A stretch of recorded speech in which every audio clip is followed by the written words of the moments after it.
Hello, everybody. This is Pastor Darrell from The Quest in Galesburg, Illinois. I'm doing my video a little bit later today because I'll try to explain this as I go along, but I received an email from somebody who used to attend my church several years back, and I'll be honest, I'm not going to give their name, but this person has strayed away from the Lord and was making some kind of accusations, if you will, and saying that she didn't believe the things I said. She said that miracles were not for today, and she said that I only talked about miracles in the past, and if God was still doing miracles, then why weren't we seeing them? Let me kind of address it this way. There are two parts to this. That first, what God did in the past is just as miraculous today as it was then. Secondly, he is still doing miracles. And I'm going to kind of deal with both of those at the same time. See, to me, and I can only answer for me, but for me, and I believe, honestly, for every believer, we should see it this way, that when we read the miracles of God in the Bible, then we should celebrate those miracles today. To me, when I read the miracle of the Red Sea parting and the children of Israel walking across that ground, that's just as real to me today as it was for them thousands of years ago. When I read the miracle of the ark that God directed Noah to build, that's just as real to me today as it was then. When I read about Daniel in the lion's den and coming out safely, that's just as real today as it was then. When I read about the story of Shadrach, Meshach, and Abednego in the fiery furnace, that's still a miracle, and it's still just as real. And some would say, oh, you're being silly, you're making excuses. No, I'm being real. Well, what God has done is just as miraculous today. Even if it didn't happen in my life, it's just as real as it was then. But I've talked about those who, I see several of you that I've pastored. You've heard me tell some of these stories, and you know I've said them again and again. I witnessed a pastor, my pastor, drop dead in the pulpit while he was preaching. One of the ladies in the church literally laid her body over the top of his and prayed and breathed life into him, and he got up and finished the sermon. I've had people say, I don't believe it. I don't really care if you believe it or not. I witnessed it, and it's just as real to me today as it was in 1972 when it happened. I've witnessed my sister, I think it was 1975, was pregnant, fell down the stairs, and went to the doctor, and they told her that the baby had died. For 6 weeks, she carried a dead fetus in her body. For 6 weeks, literally. She will tune into this later on, and I promise you, she'll respond and tell you that this is the absolute truth. For 6 weeks, that fetus shrank. For 6 weeks, it was so bad. I was just a young teenage boy. And my brother-in-law told me, he said, I'm going to depend on you that she's going to have to abort this child, and I'm going to need you to help when this happens. After 6 weeks, she was due to go into the hospital on Monday for them to do a D&C and to remove that dead fetus.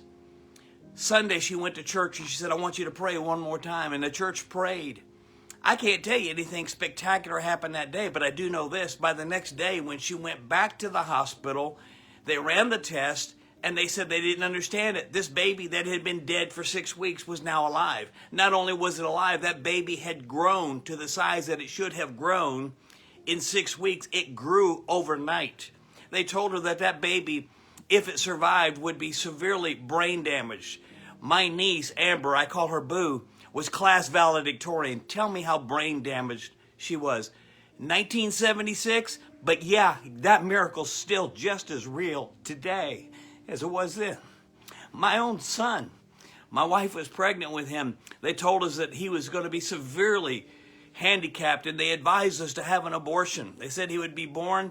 If he survived, he would spend his life in a wheelchair, and the most merciful thing we could do was to have an abortion. We said we will not. God will either heal him or he will give us the grace to raise him. They thought we were being silly. But I'll never forget the day, July 8th, 1990, when that baby was born. I was in the delivery room with her. The doctor was doing a cesarean section. She'd been in labor for 40 hours. All of a sudden, he got real quiet, worked very quickly. I'll never forget when he came over, the nurse handed my son to me. I'm telling you, he was the picture of perfection. Everything was perfect about him. He was much larger than they anticipated. But the doctor looked at me very seriously. And he said to me, "I'm sorry, Mr. Garrett." So the cord was wrapped around his neck twice. And he was stuck in the birth canal for all these hours. And he was deprived of oxygen. Your son is going to be brain damaged. That son today is 30 years old. Soon will be 31 years old. He has an IQ of over 160. Yeah, we still serve a God of miracles.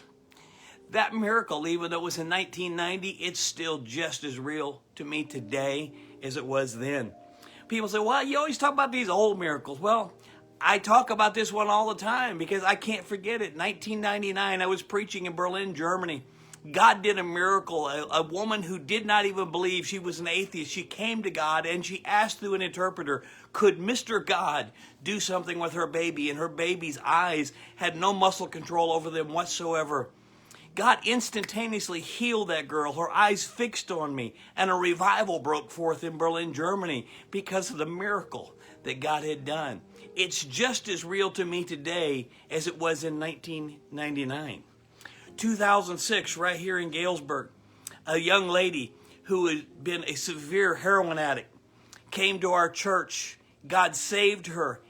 She shared with me just a few weeks later how that she had been diagnosed with severe cirrhosis of the liver, and they told her she only had a year or two at best to live. She was only in her 20s.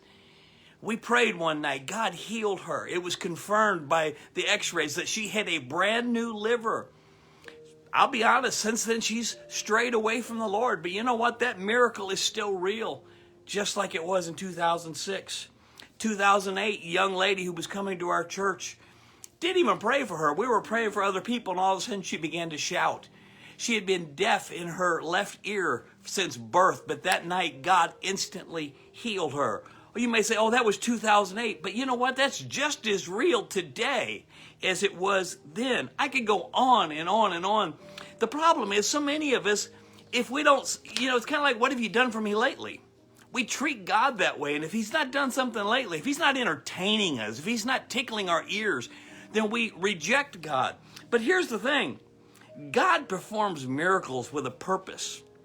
He does them not to entertain me and you. If it takes miracles to make you stay attracted, then you've never really understood what it means to love and serve God. If he never did another thing for me in my life, he saved me, set me free from drugs and alcohol addiction. That's all he ever need do for me.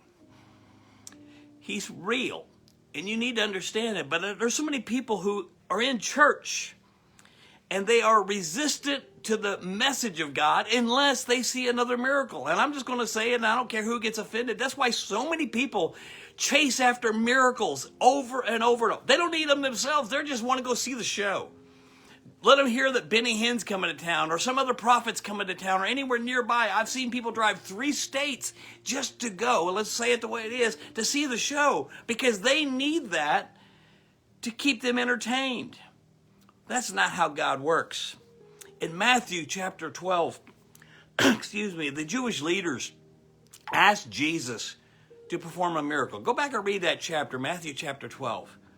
Jesus did not perform a miracle for them. Why? Because they had already seen them, and still they didn't believe. He's not in the business of doing things over and over and over to make you believe. He will give you the signs. Signs and wonders are for the non-believer. But he's not going to keep doing those things just to get your attention over and over and over. You either accept him or you reject him. What happened with Pharaoh in the Old Testament when Moses was going to him? God kept performing miraculous signs and wonders, but his heart was hardened.